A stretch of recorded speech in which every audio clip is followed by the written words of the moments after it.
आज से हम लोग HTML की कोडिंग करेंगे। मैंने भी इस कोड ओपन करके रखा है। सबसे पहले फाइल पे क्लिक करें और न्यू फोल्डर बना लें।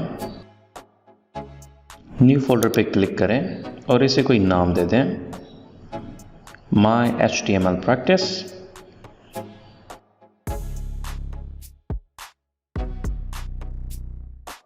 अब सिलेक्ट फोल्डर पे क्लिक करें। अब यहाँ पे आपको फोल्डर नजर आएगा। इस फोल्डर में एक HTML की फाइल बना लेते हैं। उसको नाम देते हैं इंडेक्स और उसकी एक्सटेंशन रखते हैं HTML। एक्सटेंशन को हमेशा डॉट देने के बाद लिखते हैं। हमारी फाइल बन चुकी है।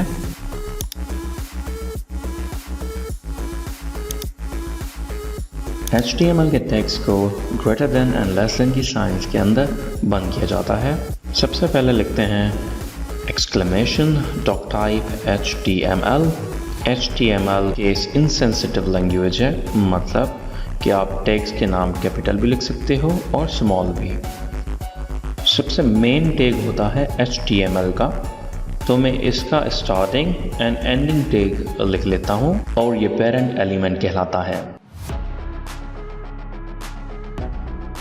इसके अंदर दो इमीडिएट चाइल्ड एलिमेंट्स आते हैं, एक हेड और दूसरा बॉडी। मैं फिलहाल एक और हेड का अपना चाइल्ड एलिमेंट बना लेता हूं, जिसका नाम देते हैं टाइटल। टाइटल की तरह तकरीबन सब एलिमेंट्स का एक स्टार्टिंग टैग होता है और एक एंडिंग टैग होता है। एंडिंग टैग में स्लैश का एक्स्ट्रा सिंबल दिया जाता है। स्टार्टिंग एंड एंडिंग टैग के बीच में कंटेंट लिखा जाता है। टाइटल के अंदर जो कंटेंट लिखा जाता है वो आपको ब्राउज़र के टैब में नज़र आता है। Let's check it. फाइल के ऊपर राइट क्लिक करें। अब रिवील इन एक्सप्लोरर के अंदर लेफ़्ट क्लिक करें। ये रही आपकी फाइल। अब इस पर डबल क्लिक करें और ब्राउज़र में ओपन कर लें। ऊपर टैब में आपको नज़र आएगा HTML Practice। अब ज़रा कंटेंट को चेंज करके देखते हैं।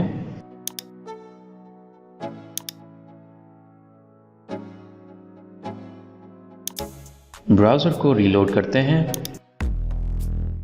अब हमारा टैग मॉडिफाई हो चुका है। वापस आते हैं कोडिंग पे। बॉडी में एक न्यू एलिमेंट मेंशन कर देते हैं H1 का। उसमें भी HTML Practice अगेन लिखते हैं। अब बॉडी में लिखे गए H1 का आउटपुट हमें ब्राउज़र में नज़र आता है।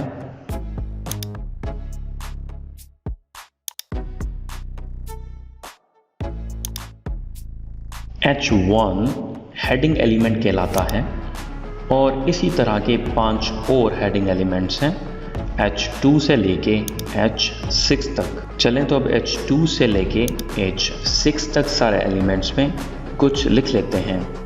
ब्राउज़र को रीलोड करते हैं।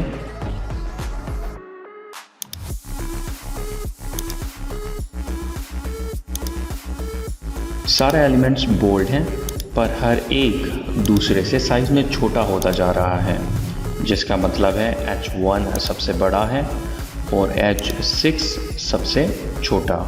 इसी तरह एक और एलिमेंट है पैराग्राफ का, जिसे P से आइडेंटिफाई करते हैं और इसमें हम पैराग्राफ्स लिखते हैं। इसका कंटेंट लगभग H4 जितना होता है, पर यह बाय डिफ़ॉल्ट बोल्ड नहीं होता। इसकी तरह का एक और एलिमेंट होता है स्पैन।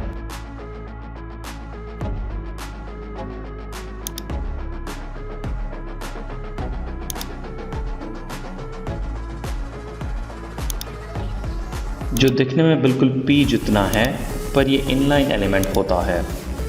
इनका फ़र्क हम थोड़ी देर में पढ़ेंगे।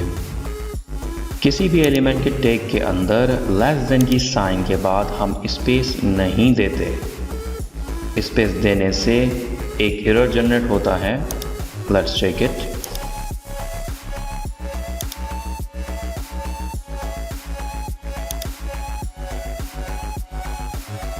पर स्टार्टिंग टैग में एलिमेंट के नाम के बाद हम नॉर्मली स्पेस देते हैं और यहाँ पे उस एलिमेंट के स्टाइल या एट्रीब्यूट्स डिफाइन करते हैं। इसी तरह P और बाकी एलिमेंट्स के नाम के बाद स्पेस दिया जा सकता है। एंडिंग टैग में भी लेस देन की साइन के बाद स्पेस नहीं दिया जा सकता, पर एलिमेंट्स के नाम के बाद दिया जा सकता है, पर उसको कोई फ़ायदा नहीं है।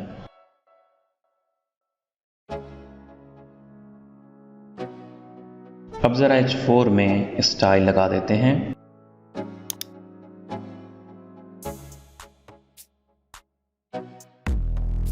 Background dash colour colon green.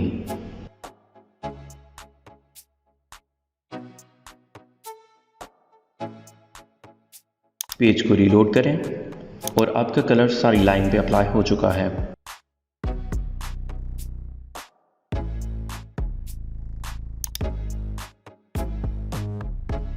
H4 और H1 से लेके P तक सारे एलिमेंट्स ब्लॉक लेवल एलिमेंट्स हैं। ब्लॉक लेवल एलिमेंट्स ब्राउज़र की 100% विड्थ को ऑक्यूपाई करते हैं, जिसकी वजह से कलर सारी लाइन में अप्लाई हुआ है और ये दूसरे एलिमेंट्स को अपने साथ एक ही लाइन पर बैठने नहीं देते। अनलाइक स्पेन, जिस पर अगर मैं स्टाइल लगाऊं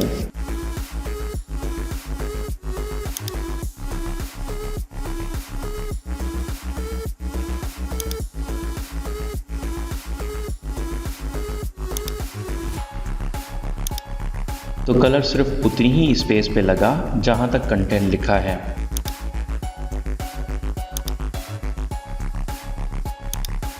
नोट, ग्रीन वाली लाइंस कमेंट कहलाती हैं और ये ब्राउज़र में नज़र नहीं आती। अब मैं इस स्पेन को कॉपी पेस्ट कर देता हूँ। Check it in browser.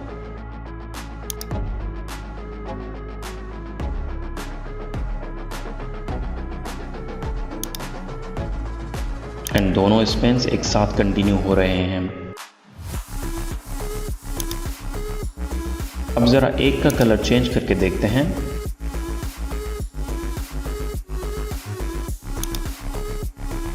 तो दोनों एलिमेंट्स को एक ही लाइन पे अलग अलग कलर दिया जा सकता है।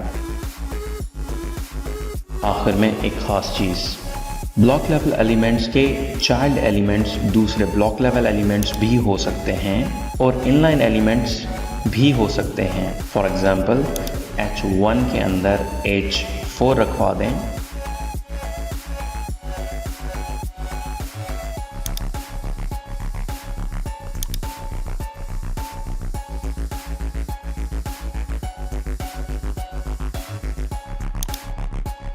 या H1 के अंदर स्पेन रखवा दें।